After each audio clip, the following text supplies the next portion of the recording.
There's one more council, right? Yes, Your Honor. Waiting for the second video, consisting of 6 seconds only, Your Honor, please.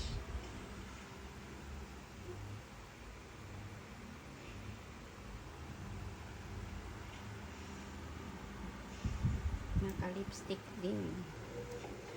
Imagined myself cutting his head. Si VP Sara. Ayan. Okay, thank you so much, Your Honor, please. May proceed, Your Honor, please. Council may proceed. Mr. Witness, what relation, if any, do those videos have, portions of the videos have, with the video you mentioned earlier? That's the same video I mentioned, Your Honor. Okay, thank you so much. Let's proceed. Attorney Lotok now. After you discovered these previous statements by the Vice President, what happened next, if any, in relation to the investigation you conducted on the Vice President's statements on November 23, 2024? Yes, Your Honor. We have also discovered reactions from the recipients, specifically from the President himself, the Speaker of the House, relevant government agencies tasked to secure the life of the President and the national security, Okay. Your Honor. Thank you so much. You know, Mr. Witness, let's focus on the President kasi it's his head eh. Ulo ng Presidente yung gustong tanggalin ng Vice President. Let's focus on the President. Now, what did he say again in particular? If I may refer to my notes, sir. Your Honor, You may do so. Thank you, Your Honor.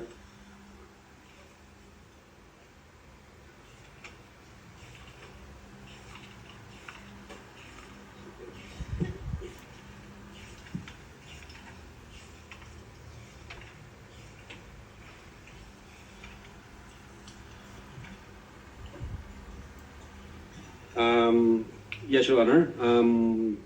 Among others, quote, nakakabahala ang mga pahayag na narinig natin itong mga nakaraang araw. Nandyan ang walang pakundangang pagbumura at ang pagbabanta ng planong ipapatay ang ilan sa atin. Kung ganun na lang kadali ang pagplano sa pagpatay ng isang presidente, paano pa kaya ang mga pangkaraniwan na mamamayan? Yang ganyang kriminal na pagtatangka ay hindi dapat pinalalampas. Yan ay aking papalagan. Unquote. now, thank you so much. Okay. Attorney Lotok, you said that the former Speaker of the House of Representatives also gave yung tugon niya sa naging mga pagbabanta ng Vice Presidente laban sa buhay niya. Would you just summarize exactly ano pa yung tugon ng former Speaker ng House of Representatives? Yes, Your Honor, if I remember it right, I think the Speaker issued a statement during the plenary session November 25, 2024, which was published in the ANC Digital.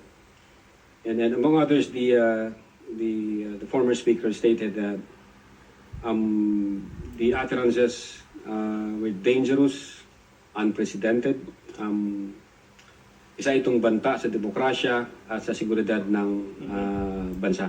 Alright, now, Mr. Witness, Attorney Lotok, sinabi mo rin na may mga ahensya ng gobyerno na nagbigay din ng kanilang tugon sa mga pagbabanta ng Vice Presidente. If you may, anong mga ahensya na ito?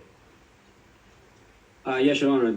For one, the Presidential Communications Office, the Philippine National Police, the National Security Council, and the Armed Forces of the Philippines.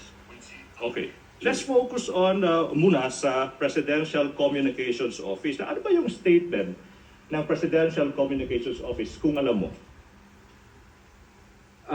If I remember it right, the PCO classified the threat as an active threat As an active threat.